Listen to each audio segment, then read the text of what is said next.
Coucou mes stars, j'espère que vous allez bien. On se retrouve aujourd'hui pour une nouvelle vidéo Chit Chat Make-up.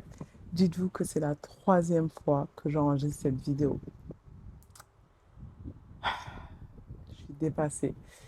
En fait, il faut sachez que je suis quelqu'un qui n'a pas confiance en moi. Alors, j'ai confiance en la personne que je suis, mais pour s'exprimer, j'ai toujours eu un peu de mal. Je pense que je suis quelqu'un de dyslexique.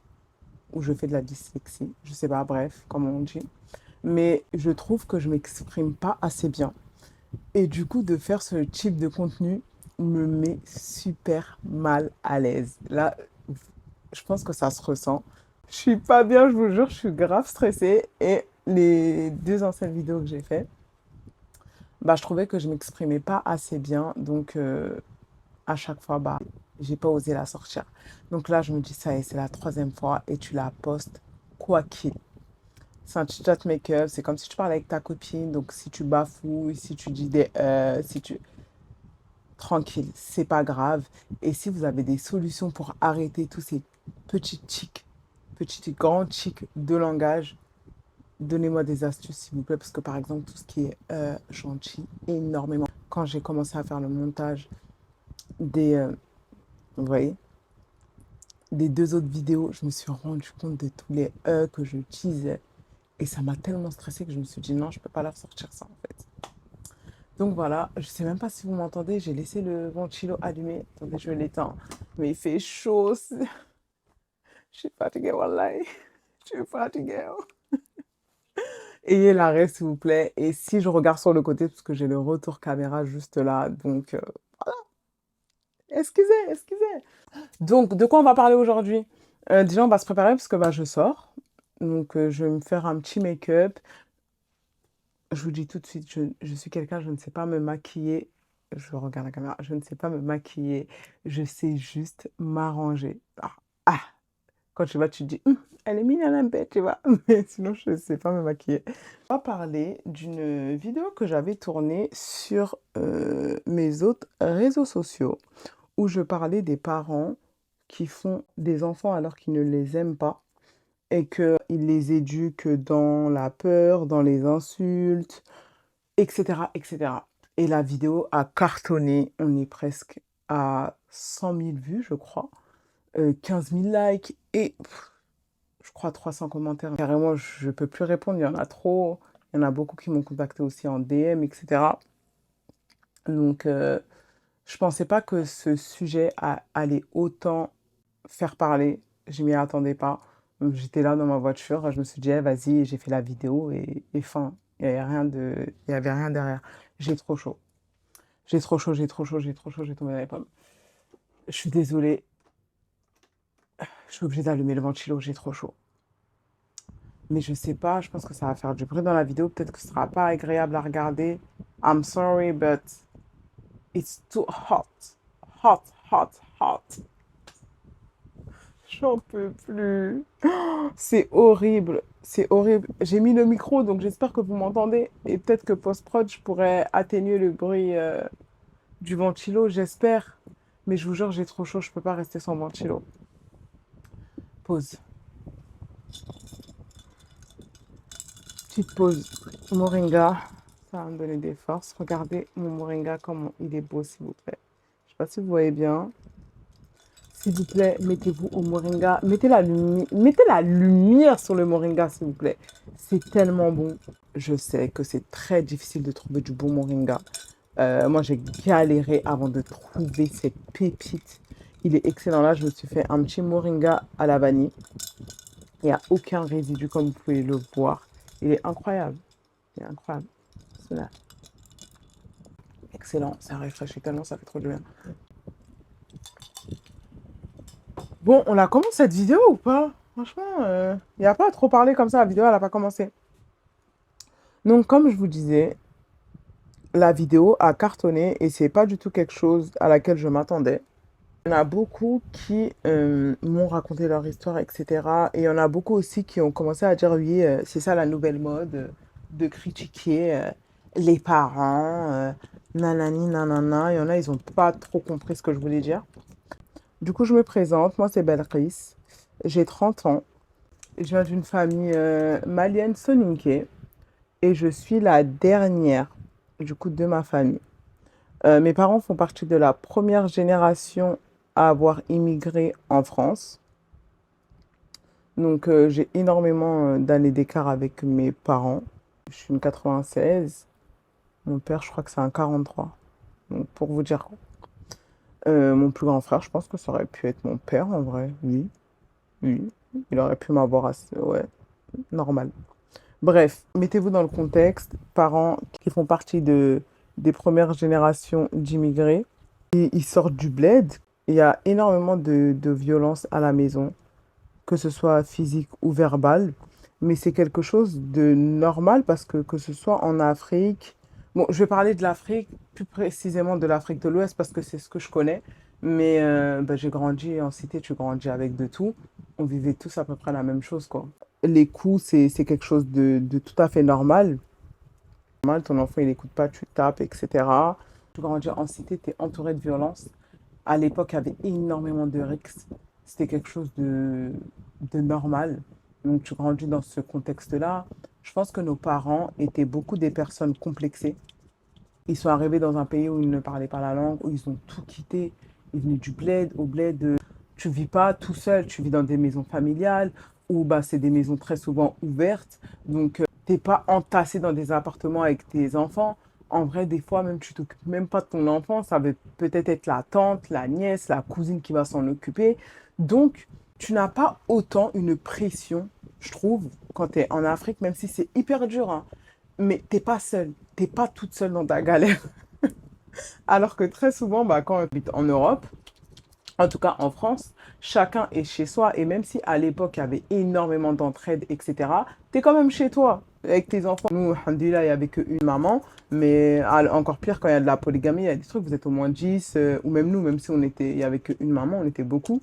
Donc, t'es beaucoup dans un appartement, tu as tes enfants, tu as ceci, tu as cela. Et en fait, limite, en fait, subhanallah, tu les supportes pas, en fait. En vrai, tu les supportes pas, tu supportes pas le bruit. Et je trouve que pour beaucoup d'entre nous, on n'a pas eu le droit d'avoir une enfance. On n'a pas eu le droit de s'amuser. En fait, on devait marcher sur des œufs. Quand tu étais à la maison, tu pouvais pas faire de bruit, tu pouvais pas courir, tu pouvais pas casser quelque chose. Parce que sinon, on allait te réprimander comme si tu étais un adulte alors que tu es un enfant. Un enfant, ça, ça fait des bêtises. Un enfant, ça pleure. Un enfant, ça casse des choses. Ça fait partie de l'enfance. C'est ça, en fait. Et j'ai l'impression que nous, on n'avait pas le droit de l'être. Donc, très souvent, bah, nos parents nous envoyaient dehors pour, pour pas avoir... en gros, pour pas que tu rendes ouf, là. Vas-y, va dehors, va dehors, va dehors. Au moins, dehors, tu vois, tu peux crier, tu peux truc. Vas-y, va, va. Côté, c'est triste. Et c'est pour ça que moi, personnellement, la cité, non. Je trouve que ça te laisse plus de séquelles qu'autre chose. Mais bon, bref. Et filles comme garçons. Je grandis dans ce contexte-là. Notre normalité à pratiquement toutes les personnes autour de moi. Sauf que je vais chez certaines copines. Après, c'était des copines qui avaient des maisons, surtout une en particulier. Ses parents, ils étaient trop gentils avec elle. Alors, ses parents, ils lui donnaient tellement d'amour. Même pas le côté matériel, c'était vraiment ses parents, ils lui donnaient tellement d'amour et j'étais tellement jalouse. J'étais tellement jalouse de l'amour que ses parents lui portaient parce que moi, je vais pas mentir, je suis la dernière. Chez nous, les Soninké, on dit la lagaré. C'est-à-dire que niveau matériel, vraiment, j'avais tout ce que je voulais. C'est un petit enfant pourri gâté. Rappelez-vous, à l'ancienne, c'est Midi Light. Les anciens, ils vont se rappeler. Et ça a coûté cher, hein. Moi, ce Midi Light, c'était ma drogue. Tout le temps, j'allais en acheter et tout. Mes parents, ils me donnaient l'argent, j'allais acheter et tout. Alors, je vais pas mentir sur ça. J'avais ce que je voulais. Même, tu vois, alhamdoulilah, ma mère elle m'a payé mes colonies. Je suis partie très souvent au bled. Je vais pas mentir, niveau matériel, niveau nourriture, alhamdoulilah, j'ai jamais manqué de rien, genre, et je pourrais jamais mentir sur ça. Mais le côté affectueux, il n'était pas là. Il n'était pas du tout là. Après, moi, pour moi, je vous dis la vérité, tout ce qui est loger, nourrir son enfant, pour moi, c'est des choses, c'est normal. En tant que parent, c'est normal que tu fasses ça, en fait. Pour moi, il y a, Tu mérites pas une médaille parce que tu as fait ça. Genre, je sais pas. Après, peut-être vous allez me traiter d'ingrate. Mais ce truc-là de en mode, quand nos parents nous disent, oui, moi je t'ai logé, moi je t'ai nourri. Mais c'est normal en fait, t'es un parent, t'as fait des enfants pourquoi en fait? C'est tout à fait normal. Et pour moi, t'as pas derrière à faire du chantage à ton enfant. En gros, oui, je t'ai fait ci, je t'ai fait ça, je t'ai parce que tu m'as. Mais c'est normal, tu es mon parent. C'est tout à fait normal. Donc bref, j'avais de la dépendance affective envers tout le monde, envers mes amis, même les profs, tout le monde, tous les gens qui pouvaient m'entourer. J'étais super jalouse aussi et aussi j'arrivais pas à exprimer mon désaccord, si ce n'est par la violence, que ce soit physique, verbale. En fait, j'étais une boule de colère. Et aussi, je suis quelqu'un, s'il m'arrive quelque chose, j'en parle pas à mes parents parce que j'ai peur de leur réaction. J'ai peur qu'ils me frappent. Carrément, je me rappelle que quand j'étais petite en plus, hein, je sais plus j'avais quel âge, mais ouais, je sais plus, mais je pense que j'avais aux alentours de peut-être 7 à 9 ans. Un délire comme ça.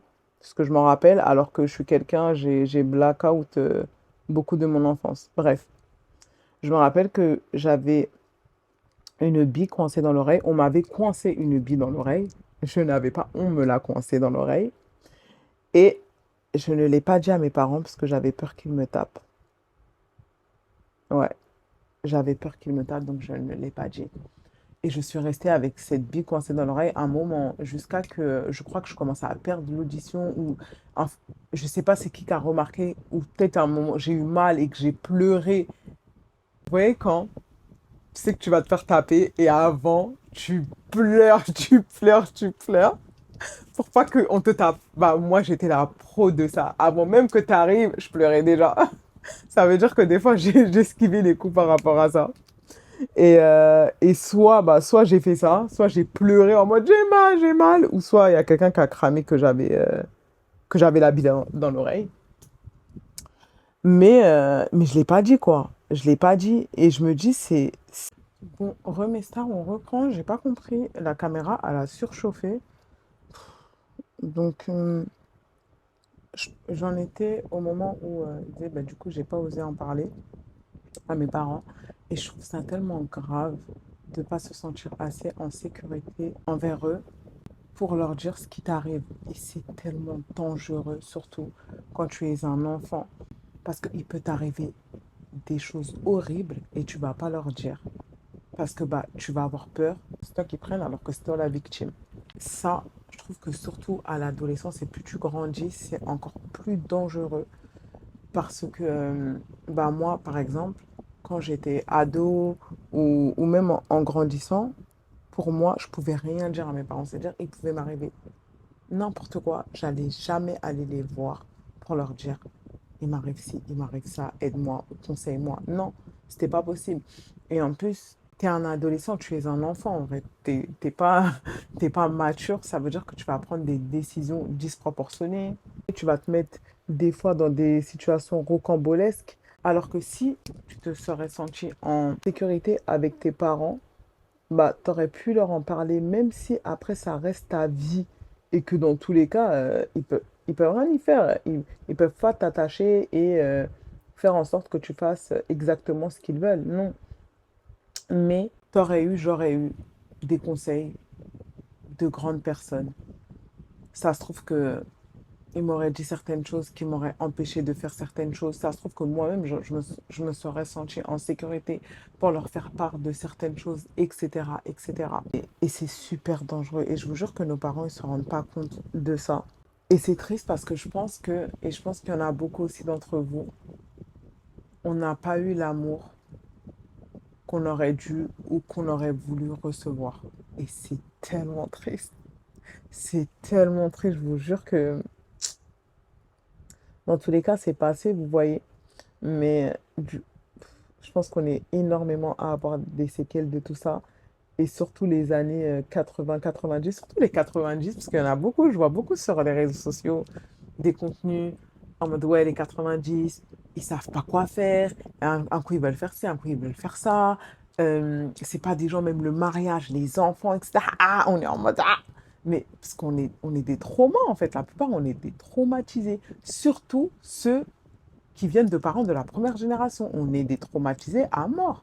Moi, je vais prendre mon exemple par rapport à mes frères et à mes sœurs. On a beaucoup d'années d'écart. Ça veut dire que moi, pour moi, genre ce que j'ai vécu, je l'ai vécu solo. J'avais pas quelqu'un avec qui vivre ça. Pas beaucoup de papas taper leurs femmes, hein. Surtout encore une fois, de la première génération, nos parents, ils étaient grave frustrés. Ils étaient grave frustrés et ceux qui prenaient, bah, ça allait être les enfants et les femmes très souvent. Donc, tu grandis dans ça, donc pour toi, c'est la normalité. Même dehors, bah, les mecs de tes copines, ils les frappent. C'est monnaie courante, genre. C'est normal. C'est normal. Donc, pour toi, c'est ta normalité. Et jusqu'au jour où je perds ma meilleure amie d'un féminicide. Et c'est là où je me... Déjà, ça a eu d'énormes conséquences sur moi. Mais c'est là où je me dis, ah ouais, genre, c'est réel. La violence, c'est vraiment dangereux. Je sais pas comment expliquer. Genre, pour nous, je vous jure que c'était normal. C'est triste à dire, hein, mais je vous jure que pour nous, c'était grave, normal. Genre, c'était grave, mais en même temps pas grave, parce que comme c'est quelque chose dans lequel tu as grandi, que tu vois tout autour de toi, des gens vivent ça aussi, bah en fait, pour toi, c'est pas grave. C'est pas grave. Une personne qui n'a jamais connu ça, qui n'a jamais grandi dans ce genre de milieu, qui n'a pas grandi en cité, qui n'a pas connu les risques, etc. Tout ça, bah, demain, elle va se mettre avec quelqu'un qui la tape. Je pense qu'elle aura plus de facilité à partir. Après, il y en a, même s'ils n'ont pas connu, ils tombent dedans quand même. Mais très souvent, quand c'est des choses que tu as vues autour de toi, bah pour toi, c'est banalisé. Donc, demain, ton mec, il va te taper. Des fois, même, tu vas être en mode, ah bah, s'il me tape pas, bah, c'est qu'il m'aime pas. Parce que tellement pour toi, tu as associé le truc en mode, bah, si le mec, il me tape pas, ça veut dire qu'il m'aime pas. Attendez, il y a ma mère qui m'appelle. Allô? Ouais. Bon, bref, faut que je me dépêche. En plus, j'ai que 10% de batterie dans la DJI. Moi aussi, il faut que je me dépêche. Je vous disais. Du coup, bah, en fait, pour toi, c'est ta normalité. Et, euh, et bref, ça veut dire, j'en grandis. Pour moi, je suis en mode solo. Je peux compter que sur moi-même ou mes copines. J'ai une dépendance affective de dingue. Ça veut dire que je vous dis même pas mes relations plus jeunes, c'était une catastrophe. C'était une catastrophe en fait. Quand tu as une dépendance affective, je vous jure que c'est la folie, hein. C'est la folie, je vous jure. C'est très grave. Donc, bref, je ne suis pas proche. Allô? Sorry, sorry, je sais pas, hein, tout le monde m'appelle là, je suis fatiguée. Et ça veut dire que même envers mes parents, j'ai développé ce truc-là en mode, bah, je peux pas compter sur eux. Si t'as besoin de quelque chose, tu ne peux pas leur demander. Et si je leur demande, c'est que j'ai vraiment pas le choix. Mais je préférerais toujours ne pas leur demander. Parce que, en tout cas, chez les Westaf, j'ai l'impression que tu peux pas demander quelque chose à ton parent sans qu'il y ait quelque chose en retour. Tu peux pas. Tu vas lui demander quelque chose, il va te le répéter pendant 100 ans qui t'a fait ce truc-là. Flemme. En fait, même, tu crées pas forcément de lien, même avec tes parents. C'est trop triste, je trouve. Mais tu peux pas créer de lien avec eux. Parce que, bah, déjà, tu as l'impression que leur amour, il est, euh, il est pas genre inconditionnel. Dans le sens où ils t'aiment, mais que si tu es à l'image qui s'était faite de toi ou qui se font de toi. Si tu es différent de ce qu'ils veut que tu sois, bah, ils t'aiment pas. Ils t'aiment pas, ou en tout cas, ils vont te le faire savoir, ils vont te dire des phrases hyper blessantes, en mode pourquoi j'ai eu un enfant comme toi, j'ai souffert pour toi pour rien. Vous voyez, toutes ces phrases-là, c'est horrible. En tant qu'enfant, même en tant qu'adulte, tu dis ça, c'est grave, c'est hyper grave. On pense que ça nous atteint pas, mais ça nous atteint tellement. C'est horrible. En soniqué, c'est encore pire, genre en mode ratante, radin toro, genre, vous voyez toutes ces phrases comme ça, ou même tes parents, ils sont là, ils vont te langa, ils vont te maudire comme ça et tout. Des phrases, genre, pour eux, ils sont énervés, ils te disent ça y est, après, ils passent à autre chose. Mais non, en fait. Toi, c'est des choses que tu encaisses, tu encaisses, tu encaisses, et ça veut dire, en fait, tu grandis. Et malheureusement, bah, tu pourras jamais avoir une vraie relation avec eux. Et c'est pour ça que j'ai fait cette vidéo pour surtout sensibiliser les nouvelles générations, nous, qui avons des enfants ou qui allons faire des enfants. S'il vous plaît, ne reproduisez pas les mêmes schémas. Ça détruit, je vous jure. En fait, il faut se dire que tes parents, c'est ton repère sur cette terre. C'est ton premier repère. Si tu les as pas, eux, t'as qui? Surtout quand tu es jeune, tu vois. Et de te dire que c'est eux tes ops, c'est eux qui parlent mal, qui te... Tu vois, c'est jamais des gens qui vont te féliciter, c'est jamais des gens qui vont te dire t'es belle, c'est jamais des gens qui vont te faire prendre confiance en toi. Alors que c'est à eux de faire ça. Et si eux, ils le font pas, mais comment tu grandis? Comme tu dis, la plupart de... on se comprend, j'ai même pas besoin de trop parler, on se comprend de ouf. Et dites-vous, vous infligez ça aussi encore derrière. Vos enfants infligez ça encore derrière. Et encore, et encore. Et en fait, ça se finit quand? Ça se finit jamais. C'est pour ça que c'est super important de parler de ces sujets-là. Parce que plus on va en parler, plus on va s'en rendre compte que c'est pas normal. Et plus, Inch'Allah, on va changer. On va faire les causes pour changer. C'est pas normal d'insulter son enfant. C'est pas normal de le taper. C'est pas normal de le rabaisser constamment. Et moi, pour moi, les gens qui font ça, c'est juste qu'en fait, vous êtes des frustrés de votre vie. Et vous vous en prenez à des gens qui ne peuvent pas se défendre, tout simplement. Et bizarrement, ce genre de personnes dehors, c'est toujours les mieux vus, c'est toujours les gens qui sont super gentils, qui sont serviables, qui sont trucs, alors que chez eux, c'est des tyrans à mort. On va comprendre. Don't judge me, hein. Je sais pas si ce que je fais, c'est bien. Mais en tout cas, ça ressemble à quelque chose. Eh, le soleil, il est en train de partir, hein, quand même. Je sais pas si vous me voyez bien. Mais, et du coup, nous, sur ce genre de choses, à l'heure actuelle, on a YouTube qui est une plateforme de dingue où on peut se documenter. On a accès à plein de choses. En fait, c'est pas comme nos parents. Faut pas tout leur excuser non plus sous oui, ils viennent du bled et tout, etc., etc. Il y a des parents hyper toxiques, il y a des parents hyper mauvais. Laisse tomber, c'est clair. Mais très souvent, ils ont reproduit. Tr- Aussi, il faut pas oublier que nos parents, surtout Westave, c'était des gens, en tout cas chez les Soninké, euh, tes parents, même si des fois ils veulent pas faire certaines choses, s'il y a quelqu'un au foyer qui a dit A, B ou C, si ton parent c'est un suiveur, ben, il va suivre. Voilà. Donc il y a aussi tout ça en fait, il y a tout ce contexte-là aussi à prendre en compte. En mode non mais l'ancien il a dit donc faut écouter, non mais ceci, non mais cela. Genre c'est, on dirait ils ont pas d'aracle, on dirait ils ont pas de cerveau, on dirait voilà, bref. Eux ils ont grandi dans certaines choses que nous, on va pas se mentir, des fois bah on n'a pas connu. Même si ça n'excuse pas tout, ça n'excuse grave pas tout. C'est comme les parents qui sont en compétition quand tu leur dis que oui, désolé si je vais dans tous les sens, désolé, vraiment, excusez. Voyez-moi comme un petit frère. Voyez-moi comme votre petit frère. Vraiment. C'est compliqué pour moi, comme je vous ai dit en début de vidéo. J'espère, Inch'Allah, m'améliorer avec le temps. Donc voilà. Mais ils ont grandi dans un certain contexte. Après, pour moi, ça n'excuse pas tout. C'est clair que ça n'excuse pas tout. Mais je peux comprendre, du coup, des fois, pourquoi ils ont été de cette manière-là et tout. Parce que s'ils ont connu que la manière forte, bref. Mais en tout cas, nous, notre rôle. Bon, la caméra, elle s'est éteinte. Eh, vraiment, cette troisième vidéo là, c'est chaud. On dirait que je dois pas la sortir ou quoi. Vraiment, c'est relou. Je sais même plus où je me suis arrêtée. Et j'ai oublié de regarder le rush d'avant pour voir.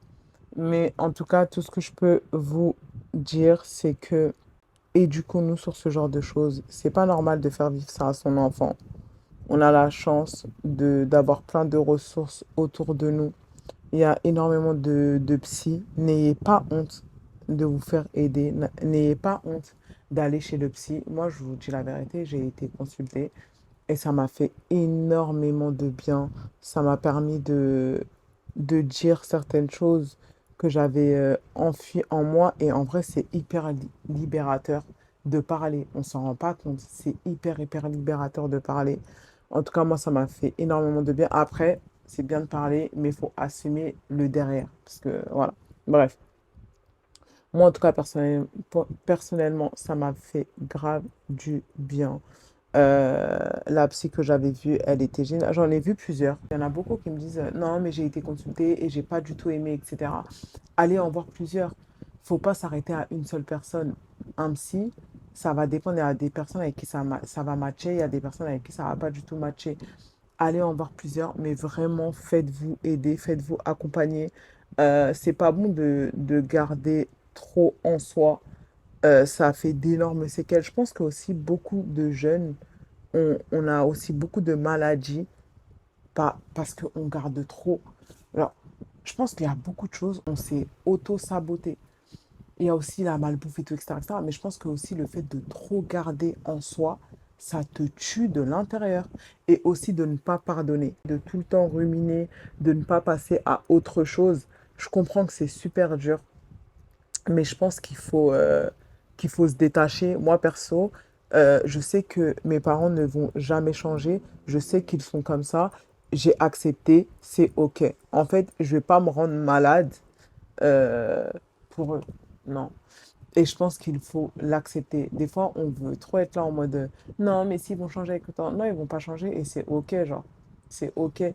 Et comme je dis, bah, faut l'accepter, faut vivre avec. Mais c'est pas facile, hein. Quand je vous dis ça, c'est pas facile. Des fois bah, t'as des rechutes, des fois t'espères, des fois ceci. Mais c'est comme ça. Et c'est pour ça, comme je dis, c'est super important de se faire aider ou d'avoir un entourage ou des personnes proches envers qui bah, tu peux te confier, qui peuvent te donner des conseils. Mais vraiment, si demain, bah, vous faites des enfants, essayez de ne pas reproduire ces choses-là. Et si bah, vous commettez des erreurs et vous allez en commettre, c'est normal. N'ayez pas honte de vous excuser auprès de vos enfants, de dire bah, j'ai merdé, désolé, tu sais, maman, papa, je vais parler au féminin parce que je suis une femme, j'ai grandi dans un mauvais environnement. Moi, tu vois, c'était normal de faire ci, ça. Donc, si des fois, par inadvertance ou quoi qu'est-ce, genre maman, elle s'énerve trop, elle t'insulte ou elle te parle mal ou elle te tape, bah, excuse-moi, etc. Genre, en fait, c'est pas une honte de s'excuser auprès de son enfant. Genre, pas du tout. Et essayez d'être les meilleurs parents possibles. Essayez d'offrir à vos enfants l'enfance que vous auriez rêvé avoir. Genre, rêver, essayer de devenir ce parent-là envers vos enfants. Moi, je vous avoue que je veux pas d'enfants et je veux pas forcément me marier. Enfin, ça m'aurait pas dérangé de me marier. Non, en vrai, j'ai la peur de l'engagement aussi.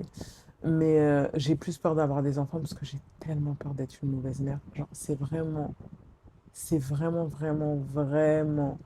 ma peur ultime. Et la dernière fois, je parlais de ça avec une fille au travail et elle me dit, mais non, t'inquiète, il y a l'instinct maternel. Je dis, mais arrêtez avec ce fucking, désolé d'être vulgaire, mot. Tout le monde n'a pas l'instinct maternel. Il y en a, elles regrettent d'avoir eu leurs enfants. Elles se sont dit, ouais, je vais avoir mon enfant, il va réparer ici. Un enfant, ça ne répare rien. Je suis désolée. Un enfant, un mari. Et c'est pour ça que moi, personnellement, je, alors, je ne veux pas que mon bonheur dépende d'humains, que ce soit mes enfants, que ce soit mon mari. En fait, moi, ma propre personne, qui suis-je, qu'est-ce que j'aime, etc. Et je me dis, si demain, genre, je suis déjà en accord avec moi-même, mais en fait, moi, c'est plus des peurs, je vous avoue, j'ai des peurs qui me, qui me tétanisent. C'est un manque aussi de tawakul, hein, je ne vais pas mentir. Sur ce côté-là, je manque cruellement de tawakul, mais ça me tétanise. Mais j'ai appris à m'aimer, j'ai appris à être en accord avec moi-même, etc., etc.